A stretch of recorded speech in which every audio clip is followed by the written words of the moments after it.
നമസ്കാരം പ്രിയപ്പെട്ട പ്രേക്ഷകർക്ക് വോട്ടും കട്ടനിലേക്ക് സ്വാഗതം. 2026 നിയമസഭാ തെരഞ്ഞെടുപ്പിൽ ഏറ്റവും അധികം ചർച്ച നടക്കുന്ന അല്ലെങ്കിൽ വലിയ രാഷ്ട്രീയ പോരാട്ടം നടക്കുന്ന മണ്ഡലങ്ങളിൽ ഏറ്റവും പ്രധാനപ്പെട്ട മണ്ഡലമാണ് തിരുവനന്തപുരത്തെ നിയമമണ്ഡലത്തിൽ ഇക്കുറി എന്താകും ജനവിധി എന്ന് സംബന്ധിച്ചുള്ള ചർച്ചകളാണ് ഇപ്പോൾ വലിയ സജീവമായി നടക്കുന്നത്. വൈഷ്ണ സുരേഷിനെ UDF സ്ഥാനാർത്ഥിയായി പ്രഖ്യാപിക്കുന്നു അല്ലെങ്കിൽ പരിഗണിക്കുന്നു എന്നുള്ള വാർത്തകൾ പുറത്തു വന്നതിന് പിന്നാലെയാണ് ഈ ചർച്ചകൾ സജീവമായിരിക്കുന്നത്. നിയമം എല്ലാ മുന്നണികളെ സംബന്ധിച്ചിടത്തോളം പ്രസ്റ്റീജ് ആയിട്ടുള്ള മണ്ഡലമാണ്. വലിയ സ്ഥാനാർത്ഥികളെ ഇറക്കി മത്സരം കൊഴുപ്പിക്കാനുള്ള നീക്കം നടക്കുന്നുണ്ട്. അപ്പോൾ വൈഷ്ണ സുരേഷ് സ്ഥാനാർത്ഥിയായി എത്തുകയാണെങ്കിൽ നിയമമണ്ഡലത്തിൽ ഇക്കുറി എന്തായിരിക്കും സംഭവിക്കുക എന്നതാണ് വോട്ടും കട്ടൻ്റെയും ആകാംക്ഷ.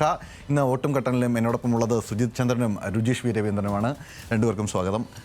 ആദ്യം വൈഷ്ണ സുരേഷ് വന്നാൽ എന്തായിരിക്കും നിയമമണ്ഡലത്തിൻ്റെ ഒരു അവസ്ഥ എന്നതൊന്ന് നമുക്ക് തുടങ്ങാം. വൈഷ്ണ സുരേഷ് വന്നാൽ ജനാധിപത്യത്തിൻ്റെ വലിയ സൗന്ദര്യമായിരിക്കും അവിടെ കാണാൻ പോകുന്നത്. വലിയ മഹാരഥന്മാർക്കൊപ്പം ഒരു ചെറിയ കുട്ടി, പ്രായത്തിൽ ചെറുതാണെങ്കിലും തുല്യമായ പൊസിഷനിൽ ഒരേ ഗ്രൗണ്ട് ലെവലിൽ നിന്നുകൊണ്ട് പരസ്പരം മത്സരിക്കാനൊക്കെ പറ്റുക എന്ന് പറഞ്ഞാൽ ഇന്ത്യൻ ജനാധിപത്യത്തിൻ്റെയും ആകെ തന്നെയും ഭംഗിയാണ്. പക്ഷേ എനിക്ക് പറയാനുള്ളത് അതല്ല. 100 സീറ്റ് വാങ്ങി നേടിയ അധികാരത്തിൽ വരുമെന്നാണ് UDF പറയുന്നത്. എനിക്ക് തോന്നുന്നു ഈ 100 സീറ്റിൽ നിയമമില്ല എന്നാണ്. കാരണം നിയമത്ത് മത്സരിക്കാൻ ഈ കോൺഗ്രസിൻ്റെ പ്രധാനപ്പെട്ട മുഖങ്ങൾ ആരും തയ്യാറല്ല. ചില്ലറക്കാരല്ല അവിടെ മത്സരിക്കാൻ നേരത്തെ ഉന്നയിട്ടിരുന്നത്. VS ശിവകുമാർ ഉണ്ടായിരുന്നു, ശബരിനാഥൻ ഉണ്ടായിരുന്നു, കുറേ പേരുണ്ടായിരുന്നു. പിന്നെ നിയമം ഷജീറൊക്കെ പോലെയുള്ള പുതിയ ആൾക്കാരൊക്കെ തന്നെ ഞാൻ മത്സരിക്കാം എന്ന് പറഞ്ഞിട്ട് ആഞ്ഞു നിന്ന മണ്ഡലത്തിലേക്ക് ഒരു ഹെവി വെയ്റ്റ് പോരാട്ടത്തിൻ്റെ പരിസരം രൂപപ്പെട്ടു വന്നപ്പോഴത്തേക്ക് രാജീവ് ചന്ദ്രശേഖർ വന്നു, വി ശിവൻകുട്ടി വന്നു. കഴിഞ്ഞ മത്സരങ്ങളുടെയൊക്കെ കഴിഞ്ഞ തെരഞ്ഞെടുപ്പുകളുടെ ട്രാക്ക് റെക്കോർഡ് നമ്മുടെ മുമ്പിലുണ്ട്. അപ്പോൾ അവിടെ മത്സരിക്കാൻ ആരുമില്ല. ഇന്ന് മുരളീധരൻ പറഞ്ഞ ബൈറ്റ് നമ്മൾ കുറച്ച് മുമ്പ് കാണിച്ചല്ലോ, ശ്രദ്ധയാണത്. അദ്ദേഹം പറഞ്ഞെന്താണെന്ന് അറിയാം, എല്ലാ മണ്ഡലത്തിലേക്കും നെയ്മീനൊന്നും കൊടുക്കാൻ പറ്റില്ല, ചില മണ്ഡലത്തിൽ ചൂര കൊടുക്കേണ്ടി വരുമെന്ന്. അതിൻ്റെ തമാശ എന്താണെന്ന് പറഞ്ഞാൽ, അതായത് ഈ നെയ്മീനും ചൂരയും എന്നൊക്കെ പറയുന്നതിൽ തന്നെ പോട്ടെ, അദ്ദേഹത്തിൻ്റെ ശൈലിയാണ് പറയുന്ന രീതി തന്നെ. എന്നാലും പ്രധാനപ്പെട്ട ആൾക്കാരെ നിയമമണ്ഡലത്തിൽ വിന്യസിക്കാൻ, ഫീൽഡ് ചെയ്യാൻ തൽക്കാലം അവർക്ക് കോൺഫിഡൻസ് ഇല്ല എന്ന് തന്നെയാണ് ഞാൻ മനസ്സിലാക്കുന്നത്. നിയമത്ത് തൽക്കാലം മത്സരിക്കുന്നതിൽ നിന്ന് കോൺഗ്രസ് നേതാക്കൾ ഒളിച്ചോടുകയാണെന്ന് തന്നെ വേണം ഇപ്പോഴത്തെ വാർത്തകൾ ശരിയാണെങ്കിൽ മനസ്സിലാക്കാൻ. അതിനുള്ള കണക്കുകൾ നമ്മുടെ കയ്യിലുണ്ട്. അടുത്ത റൗണ്ടിൽ വരുമ്പോൾ ഞാൻ തീർച്ചയായിട്ടും, അതായത് അതിൽ എനിക്ക് തോന്നുന്നു രുജീഷ് രവീന്ദ്രന് വേറൊരു അഭിപ്രായമാണ്. കാരണം അതായത് സുജിചന്ദ്രൻ പറയുന്നത് വലിയ മീനുകൾ, ഇപ്പോൾ നെയ്മീനില്ല, ചൂരയാണെങ്കിലും കുഴപ്പമില്ല, ആ രീതിയിൽ പോട്ടെ എന്നാണ് കാര്യം. പക്ഷേ ഇനി നെയ്മീനെ തന്നെ ഇറക്കുകയാണെങ്കിൽ നമ്മുടെ നിയമമണ്ഡലത്തിനകത്ത് കോൺഗ്രസിന് ഈ പറയുന്ന രീതിയിലുള്ള അല്ലെങ്കിൽ അവർ പ്രതീക്ഷിക്കുന്ന പിടിച്ചെടുക്കാൻ കഴിയുന്ന വി ശിവൻകുട്ടിയുടെ കയ്യിൽ നിന്ന് ആ മണ്ഡലം പിടിച്ചെടുക്കാൻ കഴിയുന്ന തരത്തിലേക്ക് മാറ്റുന്നതാണോ നിലവിലെ സ്ഥിതിഗതികൾ എന്നാണ് എനിക്ക് തോന്നുന്നില്ല. ഇപ്പോൾ സുജിത്ത് പറഞ്ഞതുപോലെ ഈ നെയ്മീനല്ല എന്ന് കോൺഗ്രസിൻ്റെ മുതിർന്ന നേതാക്കൾ തന്നെ പറയുന്നു. വൈഷ്ണവ സുരേഷിൻ്റെ സ്ഥാനാർത്ഥിത്വത്തെ സൂചിപ്പിച്ചുകൊണ്ടാണ് ആ വാക്ക് പറയുന്നത്. അതിൻ്റെ അർത്ഥം മത്സരിക്കും മുമ്പ് ഇവർ പരാജയത്തിലേക്കുള്ള ആദ്യപടി വെച്ച് കഴിഞ്ഞു. കോൺഗ്രസ് തീരുമാനിച്ചു വന്നതാണ് ആ സീറ്റ്. അത് സുജിത്തിൻ്റെ അഭിപ്രായത്തിൽ ഞാൻ അംഗീകരിക്കുന്നു. പക്ഷെ അതേസമയം ഞാൻ ഇപ്പോഴും കരുതുന്നില്ല ഇത് ഏത് രീതിയിലാണ് വരുന്നത് എന്ന് വെച്ചാൽ, ഈ സംസ്ഥാനത്ത് ഉടനീളമുള്ള തെരഞ്ഞെടുപ്പിൻ്റെ പ്രചാരണത്തിൽ ഏറ്റവും പ്രധാനം ഒരു ദുർബല സ്ഥാനാർത്ഥിയെ മുൻനിർത്തി നേമത്ത് ഒരു വോട്ട് കച്ചവടത്തിന് UDF നിൽക്കുമെന്ന പ്രചാരണത്തിന് ആദ്യത്തെ തുടക്കമാണ് സത്യത്തിൽ. ഇങ്ങനെയാണ് സ്ഥാനാർത്ഥി പട്ടിക വന്നതെങ്കിൽ ഉണ്ടാകാൻ പോകുന്നതെന്ന കാര്യത്തിൽ ഒരു സംശയവുമില്ല. മുരളീധരൻ വന്നപ്പോൾ പോലും നമ്മളത് കേട്ടു. നിയമം അത് കോൺഗ്രസിന് ഒരിക്കലും അപ്രാപ്യമായ ഒരു സീറ്റൊന്നല്ല. 2006 തെരഞ്ഞെടുപ്പിൽ 60,000 വോട്ട് ശക്തൻ നേടിയ സ്ഥലമാണ്, 10,000 വോട്ടിന് ഭൂരിപക്ഷം നേടിയ സ്ഥലമാണ്. അതായത് അവർക്ക് അവരുടെ കയ്യിൽ ഉണ്ടായിരുന്ന ഒരു മണ്ഡലം തന്നെയായിരുന്നു നിയമം. തുടർച്ചയായി 2 തവണ അതാണ്. പക്ഷെ ഞാൻ അപ്പോഴും പറയുന്നത് ആ സീറ്റ് ഒരിക്കലും അപ്രാപ്യമായ ഒരു സീറ്റൊന്നുമല്ല. ആ തരത്തിൽ വളരെ ശക്തർ തന്നെയാണ് അവിടെ മത്സരിച്ചു കൊണ്ടിരുന്നത്. വൈഷ്ണവ സുരേഷിന് ഒരു ദുർബല സ്ഥാനാർത്ഥി എന്ന അർത്ഥത്തിൽ പറഞ്ഞല്ല ഞാനിത് പറയുന്നത്. പക്ഷേ ഒരു തെരഞ്ഞെടുപ്പിലേക്ക് ഏറ്റവും ആവേശകരമായി തുടങ്ങുന്ന ഒരു സമയം, പ്രത്യേകിച്ച് 100 സീറ്റ് 3 അക്ക സീറ്റിലേക്കൊക്കെ വരുമെന്ന് പറഞ്ഞ് നിൽക്കുന്ന സമയത്ത് നിങ്ങൾക്ക് ഏറ്റവും ചർച്ചയാകേണ്ട ഒരു സീറ്റിൽ നിങ്ങളുടെ സ്ഥാനാർത്ഥിയെ, അതായത് ഒരു പവർഫുൾ കാൻഡിഡേറ്റ് അവിടെ വരികയാണ്, അല്ലെങ്കിൽ ഞങ്ങൾ BJPയുടെ അക്കൗണ്ട് പൂട്ടിച്ച് ആ സീറ്റിലേക്ക് BJP ഉറപ്പായും ഇത്തവണ ജയിക്കും എന്ന് കോൺഫിഡൻറ്റോടെ പറയുന്ന ഒരു സീറ്റിലേക്ക് ഞങ്ങൾ വരുന്നുവെന്ന് കോൺഫിഡൻറ്റോടെ പറഞ്ഞ് എല്ലാ നേതാക്കളും അടികൂടും എന്നായിരുന്നു ഞാൻ പ്രതീക്ഷിച്ചത്. പക്ഷേ ഇപ്പോൾ കാണുന്നത് തിരുവനന്തപുരത്തെ നേതാക്കളൊക്കെ ഞങ്ങളില്ലേ എന്ന് പറഞ്ഞ് മാറി നിൽക്കുന്നതാണ് കാണുന്നത്. അത് സത്യത്തിൽ എഡ്ജ് നൽകുക, എനിക്ക് തോന്നുന്നത് ആ തെരഞ്ഞെടുപ്പ് എഡ്ജ് നൽകാൻ വേണ്ടി പോകുന്നത് BJPക്കായിരിക്കും ഞാൻ വിചാരിക്കുന്നത്. ഒരു സെന്റൻസ്, അതായത് BJPക്ക് ശക്തമായിട്ടുള്ള ഫൈറ്റ് കൊടുത്തിട്ട് അവിടെ ഞങ്ങൾ മത്സരിച്ച് ജനാധിപത്യത്തിൻ്റെ സൗന്ദര്യം കാണിച്ചു തരും, അല്ലെങ്കിൽ ഈ ജനാധിപത്യത്തിൽ ബഹുസ്വരതയുടെ ശബ്ദം തെളിയിച്ചു തരും എന്നൊക്കെ കോൺഗ്രസ് പറയുന്നതാണ് രുജീഷ് പറയുന്നത്. അങ്ങനെയാണെങ്കിൽ ഇവിടെ റായ്ബറേലിയോ ഭോപ്പാലോ അല്ലെങ്കിൽ രാജസ്ഥാനോ ഒക്കെ പോലെയുള്ള BJP ആയിട്ടുള്ള ശക്തമായിട്ടുള്ള ഫൈറ്റ് നടക്കുന്ന സ്ഥലങ്ങളിൽ നിന്ന് ജയിക്കേണ്ട ആളായിരുന്നു അല്ലേ AICC അധ്യക്ഷൻ. അദ്ദേഹം വന്ന് അല്ല, ഇതില് ആരെ നിർത്തിയാലും ജയിക്കുന്ന വയനാട്ടിൽ നിന്നാണ്. പക്ഷേ ഇതിനകത്ത് പക്ഷേ കേരളത്തിന്റെ സാഹചര്യമേ അതല്ല, കേരളത്തിന്റെ സാഹചര്യം അതല്ല എന്നാണ് ഞാൻ പറയുന്നത്. അല്ല, ഇതിൽ മറ്റൊരു കൗതുകമായ കാര്യം, ഞാൻ ഈ കണക്കുകളൊക്കെ പരിശോധിക്കുന്ന സമയത്ത് അതായത് നിയമസഭാ മണ്ഡലത്തിൽ നിലവിൽ തിരുവനന്തപുരം കോർപ്പറേഷൻ്റെ 22 വാർഡുകൾ ചേർന്നതാണ് നിയമം കോൺസ്റ്റിറ്റ്യുവൻസി ആയിട്ട് മാറിയിട്ടുള്ളത്. നേരത്തെ നിന്നുള്ള 2 വാർഡുകൾ കൂടി ഇപ്പോൾ ചേർന്നു. ഈ 22 വാർഡുകളിൽ ഇപ്പോൾ കോർപ്പറേഷൻ തെരഞ്ഞെടുപ്പ് നടന്നു. തെരഞ്ഞെടുപ്പിന് ശേഷമുള്ള വിജയം ഉണ്ടായി. ഈ 22 വാർഡിനകത്ത് LDFനും BJPക്കും വാർഡുകളിൽ മാത്രമേ കൗൺസിലർമാരുണ്ട്. പക്ഷേ UDFന് ആ നിയമം കോൺസ്റ്റിറ്റ്യൂഷനിൽ ഉൾപ്പെടുന്ന അല്ലെങ്കിൽ ആ നിയമസഭാ മണ്ഡലത്തിൽ ഉൾപ്പെടുന്ന ഒരു വാർഡിൽ പോലും UDFന് ഒരു വാർഡ് മെമ്പറെ വിജയിപ്പിച്ചെടുക്കാൻ കഴിയാത്ത രീതിയിലുള്ള പ്രശ്നം നിലനിൽക്കുന്നുണ്ട്. അവിടെയാണ് സുജിതേന്ദ്രൻ്റെ കണക്കിലേക്ക് വരുന്നത്. അതായത് 10,000 വോട്ടിന് 2006 ജയിച്ച N ശക്തൻ ജയിക്കുന്നു. അതിന് മുന്നേ 2001 ജയിക്കുന്നു. അതിനും ഏതാണ്ട് ആ 10,000-നോളം അടുപ്പിച്ചുള്ള റേഞ്ചിൽ തന്നെയാണ് ജയിക്കുന്നത്. അങ്ങനെ ഉണ്ടായിരുന്ന ഒരു മണ്ഡലത്തിൽ നിന്നാണ് ഇപ്പോൾ ഒരു വാർഡ് മെമ്പർ ഇല്ലാത്ത അവസ്ഥയിലേക്ക് UDF വന്നിരിക്കുന്നത്. അവിടെയാണ് വൈഷ്ണവ് സുരേഷിനെ മത്സരിപ്പിക്കുന്നത്. N ശക്തൻ കാട്ടാക്കടയിലേക്ക് മണ്ഡല പുനർനിർണ്ണയം വന്നു 2014. 2006 മത്സരത്തിന് ശേഷം അദ്ദേഹം അവിടേക്ക് മാറിയതിന് ശേഷം തന്നെ കോൺഗ്രസിൻ്റെ അവിടുത്തെ സംഘടനാ സംവിധാനം പാടെ തകർന്നടിഞ്ഞു പോയിട്ടുണ്ട്. പിന്നെ അവിടെ മത്സരിച്ചതൊക്കെ STDയും ഒക്കെ ആയിരുന്നു അല്ലേ. പിന്നെ ഒരു V സുരേന്ദ്രപിള്ളയാണ് അതിന് ശേഷം മത്സരിച്ചു. അതിൻ്റെ കണക്കുകൾ രസകരമാണ്. 2021 2006 വിടുക അല്ല 16 വരാം. O രാജഗോപാൽ ജയിച്ച സമയത്ത് 67,813 വോട്ടാണ് O രാജഗോപാൽ നേടിയത്. വി ശിവൻകുട്ടി 59,142 വോട്ട് നേടി. പിന്നെ സുരേന്ദ്രപിള്ളയ്ക്ക് എത്ര വോട്ടുണ്ടായിരുന്നു അറിയാം അവിടെ. N ശക്തൻ 10,000 വോട്ടിൻ്റെ ഭൂരിപക്ഷം നേടിക്കൊണ്ടിരുന്ന സ്ഥലത്ത് 13,860 അത് ഇടിഞ്ഞ് താഴുകയാണ് ചെയ്തത്. അതിനുശേഷം K മുരളീധരൻ അവിടെ മത്സരിക്കാൻ വരുന്ന സമയത്ത് ഈ 13,860 നിന്നാണ് 36,524 ഇത് കൂടുന്നത്. അതുകൊണ്ട് മാത്രമാണ് V ശിവൻകുട്ടി 3,949 വോട്ടിൻ്റെ ഭൂരിപക്ഷത്തിൽ അവിടുന്ന് ജയിക്കുന്നത്. അതായത് V മുരളീധരൻ്റെ സ്ഥാനാർത്ഥിത്വം അവിടേക്ക് ഉള്ളതുകൊണ്ട് മാത്രം. അതിനു മുമ്പുള്ള തുടർച്ചയായിട്ടുള്ള 2-3 തെരഞ്ഞെടുപ്പ് വെച്ച് നോക്കിക്കഴിഞ്ഞാൽ ഇപ്പോൾ ഈ മണ്ഡലത്തിൻ്റെ തന്നെ ഒരു പ്രത്യേകതയുണ്ട്.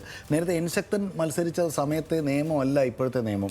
അപ്പോൾ അതിനുശേഷം ഈ പറയുന്ന കാട്ടാക്കട, അതുപോലെ മാനല്ലൂർ, മലയൻകീഴൊക്കെ ഉൾപ്പെടുന്ന പ്രദേശങ്ങൾ, കുറേ ഇവിടുന്ന് ബാലരാമപുരം ഒക്കെ ഉൾപ്പെടുന്ന പ്രദേശങ്ങൾ ഇവിടുന്ന് പോവുകയും 4-5 പഞ്ചായത്തുകളിൽ നിന്ന് മാറുകയും നഗരഭാഗങ്ങൾ കൂടുതലായിട്ടും പറഞ്ഞാൽ 22 അല്ലേ, 22 വാർഡുകൾ നഗര വാർഡുകളെ ഇതിലേക്ക് ഉൾച്ചേർക്കുകയും ചെയ്തു. ആ നഗര വാർഡുകൾ 22-ൽ 17 ജയിച്ചു. ആര്? BJP ജയിച്ചു. 5 വാർഡ് LDF ജയിച്ചു. ഈ 17 എന്ന് പറയുന്ന ക്രമാനുഗതമായ വളർച്ചയാണ്.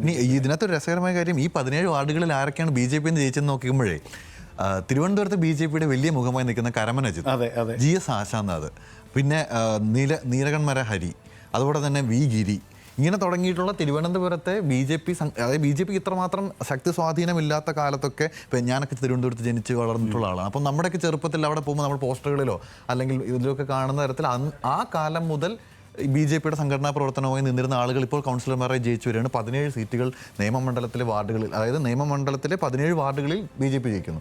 അത് ഏകപക്ഷീയമായി ഇത്തവണത്തെ മാത്രമല്ല, ഇതിന് മുന്നത്തെ തെരഞ്ഞെടുപ്പിന് സമാനം 15 സീറ്റിലാണ് ജയിച്ചത്. അല്ല, ആ വളർച്ചയെക്കുറിച്ച് ഗൗതം ഞാൻ പറഞ്ഞു. ഞാൻ ഒരു കണക്കൂടെ പ്രിൻ്റ് എടുത്ത് എൻ്റെ കൈ വെച്ചിട്ടുണ്ടായിരുന്നു. 2006 അവസാനം ഈ ശക്തൻ ജയിച്ച സമയത്തുണ്ടല്ലോ, മണ്ഡലത്തിൻ്റെ സ്വഭാവം ഒന്ന് വേറെ ആയിരുന്നെങ്കിൽ BJPയുടെ മലയൻകീഴ് രാധാകൃഷ്ണൻ വെറും 6,705 വോട്ട് മാത്രമേ ഇവിടെ ഉണ്ടായിരുന്നുള്ളൂ. ആ സ്ഥലത്ത് ആ സമയത്ത് 60,000 വോട്ട് നേടി ജയിച്ച ശക്തൻ ജയിച്ച ഒരു മണ്ഡലത്തിൽ നിന്നാണ് ആ മണ്ഡലത്തിൻ്റെ ആവർത്തിക്കുന്നത്. സ്വഭാവം മാറിയെങ്കിൽ പോലും ഞാനില്ലേ എന്ന് പറഞ്ഞിട്ട് കോൺഗ്രസ്സുകാർ ഇപ്പോൾ ഓടുന്നത്. എന്നിട്ട് ഈ വൈഷ്ണവ് സുരേഷിനെ നമ്മൾ പറയുന്ന പോലെ ചെറുതാക്കി കാണുമൊന്നുമല്ല. പക്ഷേ വൈഷ്ണവ് സുരേഷ് അവിടെ ദുർബലയായ സ്ഥാനാർത്ഥിയാണെന്ന് പറയുന്നത് പൊളിറ്റിക്കലി ഇൻകറക്റ്റ് ഒന്നാണെന്ന് ഞാൻ കരുതുന്നില്ല. അവർ ദുർബല തന്നെയാണ്. കാര്യം എന്താ, അവർക്ക് എക്സ്പീരിയൻസ് കുറവുണ്ടോ, ഒരു സ്ത്രീ ആയതുകൊണ്ടോ ചെറുപ്പക്കാരി ആയതുകൊണ്ടോ ഒന്നുമല്ല ഞാൻ പറയുന്നത്. അവർക്ക് എക്സ്പീരിയൻസ് ഇല്ല. അവിടെ മത്സരിക്കുന്ന ബാക്കി BJPയുടെ സംസ്ഥാന അധ്യക്ഷനാണ്, കേരളത്തിൻ്റെ വിദ്യാഭ്യാസ മന്ത്രിയാണ്. അതിൻ്റെ ഒരു വൈഷ്ണവ് സുരേഷ് എന്ന് പറയുന്ന ഒരു KSUക്കാരി വന്ന് മത്സരിക്കുക എന്ന് പറഞ്ഞാൽ ഓക്കെ, തുല്യതയാണ് ജനാധിപത്യത്തിൻ്റെ സൗന്ദര്യം. അവിടെ വോട്ടിംഗ് റൈറ്റും നിൽക്കാനുള്ള പ്രായവും ക്രമവും എല്ലാം നോക്കുകയാണെങ്കിൽ ഈക്വൽ ലെവൽ പ്ലേയിങ് ഗ്രൗണ്ട് ആണെന്ന് നമുക്ക് പറയുകയാണെങ്കിൽ നമുക്ക് എല്ലാവർക്കും അറിയാം. അവിടെ നിൽക്കാനാണ് ആരെ കൊടുക്കണം എന്ന് ചോദിച്ചാൽ ഇപ്പൊ എന്ത് പറയും, K മുരളീധരനെ പറയുകയല്ലാതെ മറ്റൊരു പേരില്ല. പക്ഷെ എനിക്ക് തോന്നുന്നത് ഇപ്പോൾ തിരുവനന്തപുരത്തുള്ള പ്രധാനപ്പെട്ട നേതാക്കൾ, നമ്മൾ ഈ തദ്ദേശ തെരഞ്ഞെടുപ്പിൽ തന്നെ കണ്ട ആളുകൾ ആരും തന്നെ ആ സീറ്റ് ഇപ്പോൾ ആഗ്രഹിക്കുന്നില്ല.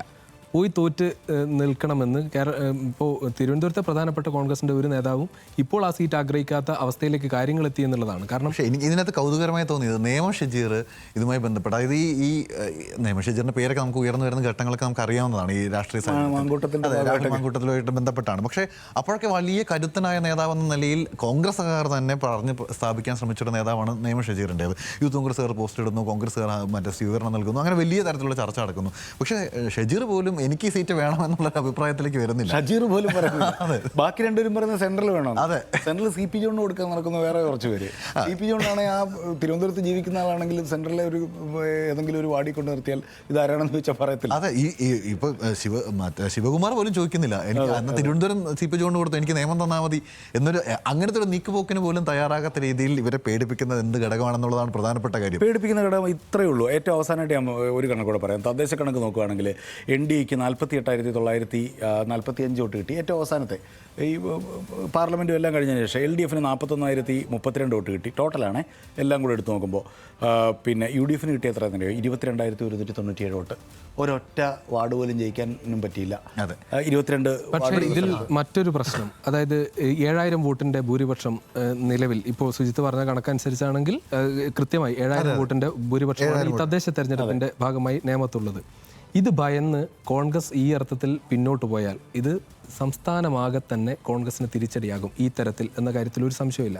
നമ്മൾ മുൻപ് പറയും, നിങ്ങൾക്ക് കേന്ദ്രം ഭരിക്കണമെങ്കിൽ UP ജയിക്കണം എന്ന് പറഞ്ഞ പോലെ നിങ്ങൾക്ക് സംസ്ഥാനം ഭരിക്കണമെങ്കിൽ തിരുവനന്തപുരം പിടിക്കണം. ഒരു തർക്കമില്ല. അതിൽ ഏറ്റവും പ്രധാനപ്പെട്ട സീറ്റാണ് നിയമം. അതെ, ഈ നിയമം സീറ്റിൽ എനിക്ക് രുചീഷ് ഈ ചർച്ചയിൽ നമ്മൾ തുടങ്ങുന്നതിന് മുന്നേ സൂചിപ്പിച്ചിട്ടുണ്ടായിരുന്നു. അതായത് BJP സംബന്ധിച്ചിടത്തോളം BJPയുടെ സ്ഥാനാർത്ഥി പ്രഖ്യാപനം വരുന്നതിന് മുൻപ്, അല്ലെങ്കിൽ ഈ രാഷ്ട്രീയ ചർച്ചകളൊക്കെ തുടങ്ങുന്നതിന് മുൻപ് തന്നെ നമുക്കറിയാം, രാജീവ് ചന്ദ്രശേഖർ ഒരു വാർത്താ സമ്മേളനത്തിൽ സ്വയം പ്രഖ്യാപിക്കുകയാണ്, ഞാൻ നിയമത്തെ മത്സരിക്കാൻ തീരുമാനിച്ചു, ഞാൻ തന്നെയാണ് നിയമത്തെ സ്ഥാനാർത്ഥി എന്ന് അദ്ദേഹം സ്വയം സ്ഥാപിക്കുകയും ചെയ്തു, പ്രഖ്യാപിക്കുകയും ചെയ്തു. അങ്ങനെ കാണുന്ന മണ്ഡലമാണ് 17 വാർഡുകൾ BJPയുടെ കയ്യിലുണ്ട്. ഇപ്പുറത്തെ വശത്ത് ശിവൻകുട്ടി വലിയ ആത്മവിശ്വാസത്തിലാണ് LDF പിടിച്ചെടുത്തു, അക്കൗണ്ട് പൊട്ടിച്ചു. അതിനെ സംബന്ധിച്ചിടത്തോളം LDFനെ സംബന്ധിച്ചിടത്തോളം പ്രസ്റ്റീജ് ആയിട്ടുള്ള ഒരു വിഷയമാണ് നിയമം നിലനിർത്തുക എന്ന് പറയുന്നത്. ഈ സംസ്ഥാന ഭരണം തുടർഭരണം ശിവൻകുട്ടിയും ഞാൻ തൽക്കാലം ഇല്ല എന്നൊക്കെ പറഞ്ഞു. അതെ, ആദ്യം അദ്ദേഹം മാറി നിൽക്കുക, അല്ലെങ്കിൽ ഞാൻ മത്സരിക്കുന്ന പാർട്ടി പറയുന്നത് അതെ തിരുത്തുന്നൊക്കെ അങ്ങനത്തെ പ്രശ്നങ്ങളൊക്കെ ഉണ്ടാവുന്നു. അപ്പോൾ ഈ സ്ട്രെയിറ്റ് ഫൈറ്റ് വരുന്ന സമയത്ത് നിലവിൽ വൈഷ്ണവ് സുരേഷ് സ്വാഭാവികമായിട്ട് സ്ഥാനാർത്ഥി വരുന്നു. കോൺഗ്രസിൻ്റെ ഒരു ശക്തനായ സ്ഥാനാർത്ഥി ഇല്ലാതായാൽ, അല്ലെങ്കിൽ സ്ഥാനാർത്ഥി വരാതിരുന്നാൽ, അല്ലെങ്കിൽ ഒരുപക്ഷെ നമ്മൾ പ്രതീക്ഷിക്കുന്ന തരത്തിൽ മറ്റൊരു മുതിർന്ന നേതാവ് വരാതിരുന്നാൽ എന്തായിരിക്കും ആ മണ്ഡലത്തിലെ സ്ഥിതി? ഞാൻ മനസ്സിലാക്കുന്നത് ഈ രാജീവ് ചന്ദ്രശേഖറിൻ്റെ കോൺഫിഡൻസിന് ആധാരമുണ്ട് എന്ന് തന്നെയാണ്. കാരണം നമ്മൾ നേരത്തെ സുരേഷ് ഗോപിയുടെ മണ്ഡലത്തിൽ ഈ വോട്ട് മാറ്റുന്നതുമായി ബന്ധപ്പെട്ട വിവാദങ്ങളൊക്കെ വന്ന സമയത്ത് നമ്മൾ ഇത് പറയുന്നുണ്ട്, ഇത് കേരളത്തിൽ വളരെ പ്രധാനപ്പെട്ട BJPയുടെ നേതാക്കൾ മത്സരിക്കുന്ന സ്ഥലത്തൊക്കെ ഈ സാധ്യതയുണ്ടെന്ന് പറയുമ്പോൾ അതിന് ഏറ്റവും മുന്നിൽ നിൽക്കാൻ സാധ്യതയുള്ളൊരു സ്ഥലം നിയമമാണ്. ആ പണി വളരെ നേരത്തെ തന്നെ തുടങ്ങിയിട്ടുണ്ട് എന്ന് വേണം മനസ്സിലാക്കാൻ. ഇപ്പോൾ ജ്ഞാനേഷ് കുമാറിനോട് ഈ സംഭവത്തെക്കുറിച്ചൊക്കെ ചോദിച്ചപ്പോൾ നിങ്ങൾക്ക് വേണമെങ്കിലും വോട്ട് മാറ്റാലോ, 6 മാസം നിങ്ങൾ താമസിച്ചാൽ. വോട്ട് മാറ്റിയത് മാത്രമല്ല, വോട്ട് വെട്ടിയതിൽ സംസ്ഥാനത്ത് ഏറ്റവും കൂടുതൽ ഒരു നിയമസഭാ മണ്ഡലത്തിൽ നിന്ന് കണക്കുകളാണ് കണക്കെടുത്താൽ, അതായത് 10-30,000 വോട്ട് വെട്ടിയിട്ടുണ്ട്. SIRന്റെ കണക്കുകൾ കൂടിയുള്ള കോൺഫറൻസ് ആണ് രാജീവ് ചന്ദ്രശേഖർ ഈ പറഞ്ഞുകൊണ്ടിരിക്കുന്നതെന്ന് ആദ്യം മനസ്സിലാക്കണം.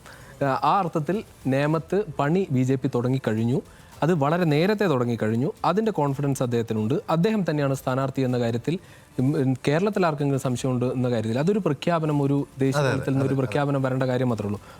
അവരുടെ പ്രവർത്തനങ്ങൾ കൃത്യമായി തുടങ്ങിക്കഴിഞ്ഞു. ഈ പറഞ്ഞതുപോലെ നമ്മൾ പലപ്പോഴും മനസ്സിലാക്കേണ്ടത് തദ്ദേശ തെരഞ്ഞെടുപ്പിലാണ് 7,000 വോട്ടിൻ്റെ ഭൂരിപക്ഷം.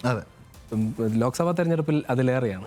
ലോക്സഭാ തെരഞ്ഞെടുപ്പിൽ ഭൂരിപക്ഷം വലിയ 20,000-ന് മുകളിൽ ഭൂരിപക്ഷം.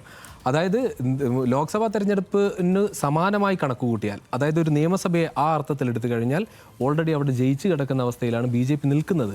അവർക്കിനി വേണ്ടത് BJPയുടെ കൂടി വോട്ട് സമാഹരിക്കാൻ കൽപ്പുള്ള ഒരു UDF കാൻഡിഡേറ്റ് വന്നാൽ മാത്രമാണ് ഈ അർത്ഥത്തിൽ ശിവൻകുട്ടിക്ക് പോലും എന്ന് പറയാൻ കാരണം, മുൻപുള്ള ശിവൻകുട്ടിയേക്കാൾ ഇമേജ് വർദ്ധിപ്പിച്ച ഒരു ശിവൻകുട്ടിയാണ് നിലവിൽ മത്സരിക്കാൻ വേണ്ടി പോകുന്ന കാര്യത്തിൽ ആർക്കും സംശയമില്ല. ആ അർത്ഥത്തിൽ വരുന്ന ശിവൻകുട്ടിക്ക് പോലും ജയിക്കണമെങ്കിൽ അത്ര എളുപ്പമാകില്ല എന്ന് ഞാൻ വിചാരിക്കുന്നത് പൂട്ടിയ അക്കൗണ്ട് BJP തുറക്കാനുള്ള സാധ്യതയാണ് നിലവിലുള്ള സ്ഥാനാർത്ഥി പട്ടിക. അതായത് ഒറ്റ കാര്യം കൂടിയുള്ളൂ. ഈ ഇദ്ദേഹം പറയുന്നു, ശിവൻകുട്ടി പറയുന്നു, എന്താ ഞാനവിടെ മത്സരിക്കാൻ തയ്യാറാണെന്ന്. ആദ്യത്തെ ഘട്ടത്തിലെ ഒരു ചെറിയ സംശയത്തിന് ശേഷം അദ്ദേഹം പറയുന്നു BJPക്കുള്ള കോൺഫിഡൻസിൻ്റെ ആധാരം എന്താണെന്ന് രുചീഷ് പറഞ്ഞു കഴിഞ്ഞു. അപ്പോൾ അങ്ങനെ ഒരു സ്ഥലത്തേക്ക് നിന്നിട്ട് തുടരാ പാക്കലാം എന്നൊക്കെയുള്ള ഒരു ലൈനിൽ സംസാരിക്കാൻ വേണ്ടിയിട്ട് ഒരു പക്ഷം തയ്യാറാകുമ്പോൾ ഞാനില്ലേ എന്ന് പറഞ്ഞ് ആ ഭാഗത്തു നിന്ന് ഓടുന്ന പ്രവണത മാറ്റിയിട്ട് ആ ഒരു രാഷ്ട്രീയ ഉത്തരവാദിത്വം ഏറ്റെടുത്ത രാഷ്ട്രീയമായ ഉത്തരവാദിത്വം അവിടെ കോൺഗ്രസിനുണ്ട്. തീർച്ചയായിട്ടും അത്തരത്തിൽ വലിയ ഉത്തരവാദിത്തങ്ങൾ കോൺഗ്രസിനുണ്ട്. ആ ഉത്തരവാദിത്തങ്ങൾ പാലിക്കപ്പെടേണ്ടതുണ്ട്. നിലവിൽ നിയമവുമായി ബന്ധപ്പെട്ട് വലിയ ചർച്ചകൾ ഇപ്പോൾ ഈ ഒരു 15 മിനിറ്റോ 20 മിനിറ്റിലോ ഒതുക്കാനാകാത്ത രീതിയിലുള്ള ചർച്ചകൾ നടന്നുകൊണ്ടിരിക്കുന്നു. കോൺഗ്രസിനെ സംബന്ധിച്ചിടത്തോളം കൂടുതൽ ശക്തനായ കെ മുരളീധരൻ പറഞ്ഞതിനപ്പുറത്തേക്ക് നെയ്മീനെ തന്നെ കൊടുത്തുകൊണ്ട് നിയമമണ്ഡലം പിടിക്കാനുള്ള ശ്രമങ്ങൾ നടത്തണമെന്നുള്ളൊരു പൊതുവികാരം രാഷ്ട്രീയ കേരളം ഉയർത്തിയാൽ അതിൽ തെറ്റ് പറയാനും കഴിയാത്ത സാഹചര്യത്തിലാണ് നിയമമുള്ളത്. എന്തായാലും നിയമത്ത് ഇക്കുറി തീപാറിയ പോരാട്ടമായിരിക്കും. ആ പോരാട്ടത്തിനൊടുവിൽ ആരായിരിക്കും വിജയക്കൊടി പാറിക്കുക എന്നത് കാത്തിരുന്ന് കാണണം. കോൺഗ്രസ് സ്ഥാനാർത്ഥി മാറുമോ എന്നതിൽ ആകാംക്ഷ നിലനിൽക്കുന്നുണ്ട്. BJPയുടെ സ്ഥാനാർത്ഥി പ്രഖ്യാപനം വന്നതിന് പിന്നാലെ ഒരുപക്ഷെ ഔദ്യോഗിക പ്രചരണങ്ങൾക്കും തുടക്കം കുറിക്കും. അതോടൊപ്പം തന്നെ ശിവൻകുട്ടി എന്താണ് പുതിയ തന്ത്രം ഒരുക്കിയിരിക്കുന്നതും നമുക്ക് കാത്തിരുന്ന് കാണാം. വോട്ടും കെട്ടൻ്റെ ഈ അധ്യായം ഇവിടെ അവസാനിക്കുകയാണ്. പ്രിയ പ്രേക്ഷകർക്ക് നമസ്കാരം.